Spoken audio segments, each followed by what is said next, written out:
आज हम जानेंगे स्टूडेंट्स लैम्डा एक्सप्रेशन के बारे में। ये भी बहुत ही इंटरेस्टिंग कॉन्सेप्ट है, बिल्कुल अनपैकिंग के जैसा, और इसके बारे में आज हम यहाँ पे बात करेंगे। और जो भी मैं वीडियोस आपको पाइथन पे प्रोवाइड करता हूँ स्टूडेंट्स, प्लीज़ आप उसे लाइक और सब्सक्राइब करना ना भूलें।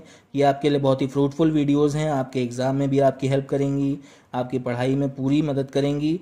और जहाँ पे भी इसमें आपको कन्फ्यूजन्स होती हैं आप वो भी पूछ सकते हैं। और मेरी मेहनत को साकार बनाने के लिए, जिससे कि मैं और अच्छे से नई नई वीडियोस आपके लिए प्रिपेयर करके आऊँ, आप इसे लाइक और सब्सक्राइब करना ना भूलें। और इन वीडियोस को रीप्ले करके देखते रहें, इसे समझते रहें, इससे नोट्स बनाते रहें जो आपके काम आएंगे।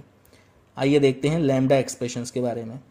अ lambda function is a small anonymous function. A lambda function can take any number of arguments but can only have one expression. देखिए कितनी इंटरेस्टिंग बात यहाँ पे लिखी हुई है कि आप कितने भी नंबर ऑफ आर्ग्यूमेंट्स पास कर सकते हैं लैम्डा फंक्शन में, बट केवल एक एक्सप्रेशन लिखेंगे जिसको बोलेंगे हम लैम्डा एक्सप्रेशन।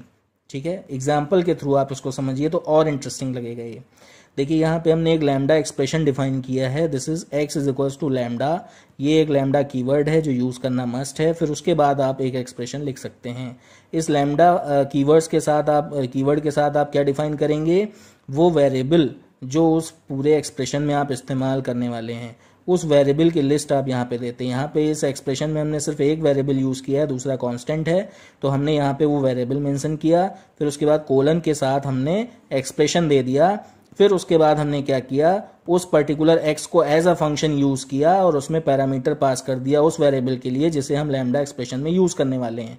देखिए ये 5 यहाँ से पास होकर के किस में जाएगा, लैम्डा फंक्शन के थ्रू लैम्डा एक्सप्रेशन में जाएगा और a को रिसीव होगा। फिर a की वैल्यू यहाँ पे पुट करके हम इसे एग्जीक्यूट करेंगे और प्रिंट में वापस आकर के इसकी वैल्यू को प्रिंट करेंगे। देखिए कितना इंटरेस्टिंग है फिर स्टूडेंट्स ये कि कैसे हमने किसी पर्टिकुलर वैल्यू को लैम्डा एक्सप्रेशन की हेल्प से उस पर्टिकुलर एक्सप्रेशन में पास किया और उसे इटरेट करके कंप्यूट भी कर लिया। और इतना ही नहीं, हम एक साथ और भी आर्ग्यूमेंट्स यहाँ पे पास कर सकते हैं और उसके करस्पॉन्डिंग एक्सप्रेशन यूज कर सकते हैं, उसको कैलकुलेट भी कर सकते हैं। देखिए अगले एग्जांपल में मैंने ये भी शो किया है आपको, x is equals to lambda a, b, c। हम यहाँ पे 3 पैरामीटर यूज करने वाले हैं और उन तीनों को हमने अपने एक्सप्रेशन में इस्तेमाल किया है और उन तीनों की वैल्यू को x को एज अ फंक्शन दे करके उसमें उसके पैरामीटर्स भी पास किए हैं जो पर्टिकुलरली a, b, c में रिसीव होंगे और उसके करस्पॉन्डिंग एक्सप्रेशन यहाँ पे कंप्यूट होगा और जो वैल्यू यहाँ से आएगी वो यहाँ पे प्रिंट हो जाएगी।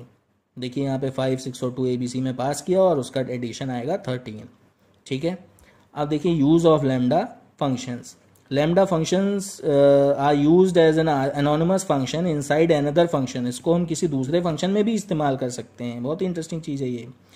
देखिए कैसे, हमने एक फंक्शन यहाँ पे डिफाइन किया जिसमें हमने आर्ग्यूमेंट पास किया n।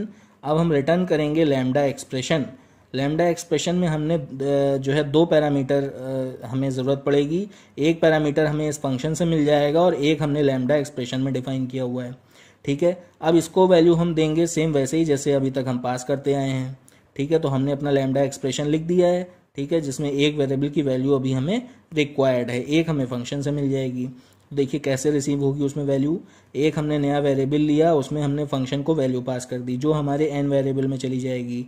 फिर यहाँ पे n मल्टीप्लाई होने के लिए अभी वेट करेगा जब तक a की वैल्यू नहीं मिल जाती, उसको हम पास करेंगे इस वेरिएबल के थ्रू। इस वेरिएबल को एज अ फंक्शन यूज करके हम जब नई वैल्यू प्रोवाइड करेंगे वो हमारे लैम्डा एक्सप्रेशन में जाएगी, बिल्कुल ठीक वैसे ही जैसे यहाँ ऊपर के एग्जाम्पल्स में मैंने उसको पास किया है लैम्डा एक्सप्रेशन के लिए, बिल्कुल वैसे ही यहाँ पे भी हम उसे पास करेंगे। तो नेक्स्ट वैल्यू जो हमारी यहाँ से इंसर्ट होगी वो कहाँ पे जाएगी, ए में, और उसके बाद ये एक्सप्रेशन कंप्लीटली एग्जीक्यूट होगा, फिर वो वैल्यू यहाँ पे आके प्रिंट हो जाएगी।